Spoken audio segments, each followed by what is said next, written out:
Today we find ourselves just south of the Delcarlia Tunnel. As we approach it, you might be able to read in the brickwork above the tunnel the text 19 Delcarlia 10, telling us that the tunnel was constructed in 1910 as part of an 11-mile railroad spur linking Silver Spring, Bethesda, and Georgetown. At the time, it carried mostly coal and other commodities. Its last run occurred in 1985, and in 1986, a private group began creating the Crescent Trail on which we are now walking in a northwest direction. This tunnel passes under MacArthur Boulevard. Its Roman arch is 18 feet wide and 341 feet long. To our east, to our right, in other words, lies the Delcarlia Reservoir that receives water from Great Falls through a 12-mile pipeline. Here, some of the water is treated and distributed through municipal water mains, and the remainder flows to the Georgetown Reservoir on MacArthur Boulevard in the Palisades to serve the District of Columbia. This aqueduct system began operating in 1864 and remains under the supervision of the U.S. Army Corps of Engineers, with extensive facilities on this site. To my mind, it is a human-constructed miracle that allows us drinking water with a turn of the faucet without a second thought.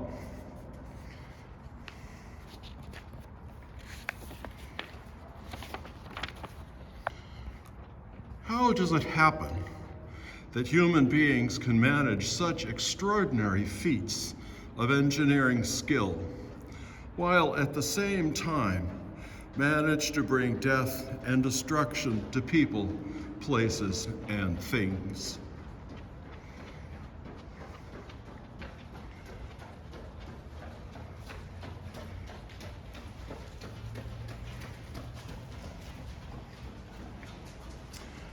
This is the great mystery our Jewish Christian story narrates for us. Through it, it is the grandest of epic narratives. Its arc can be summarized easily in the following bullet points. Adam and Eve chose autonomy over relationship with God, other, and self. Human destructiveness in the service of autonomy came into being with Cain slaying Abel. God tried to save human beings from their own destructive tendencies through the covenant with Abraham. God freed God's people from slavery in Egypt and tried to show human beings how to reconnect with God and the other through the law in the promised land.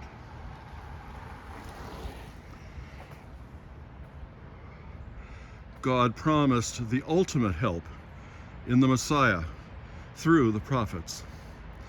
Jesus appeared among human beings as God become human, as God's most intimate appearance. Jesus survived opposition during his ministry and death itself, emerging into new life. His new life guarantees human beings the same survival, new life, and even flourishing. In these last weeks of the liturgical year, we celebrate the culmination of God's plan in the final days at the end of time. Of course, we have no idea what the end of time might look like, nor when it might happen. So we read the book of Revelation in all of its psychedelic glory on weekends on weekdays this week and next. Then this coming Sunday, we celebrate the ultimate observance of the year, the recognition that Jesus is the mover of this grand narrative and offers to be the motive force in our own search for fullness of life.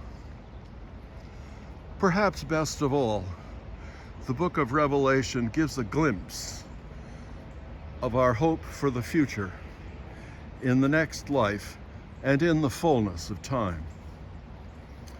Quote, "Then I saw a new heaven and a new earth, for the first heaven and the first earth had passed away.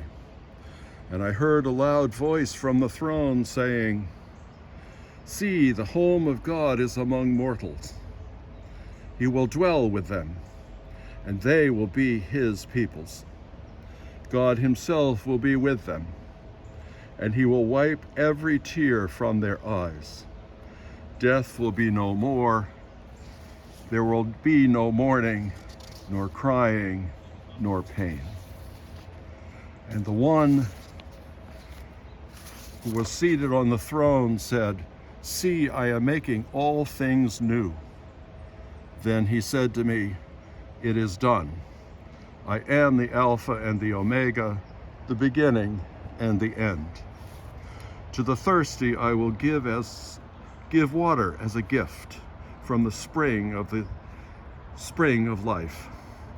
Those who conquer will inherit these things, and I will be their God, and they will be my children.'" From Revelation chapter 21. And the whole narrative ends with these words, which we might all say with great fervor all day long: "Come, Lord Jesus."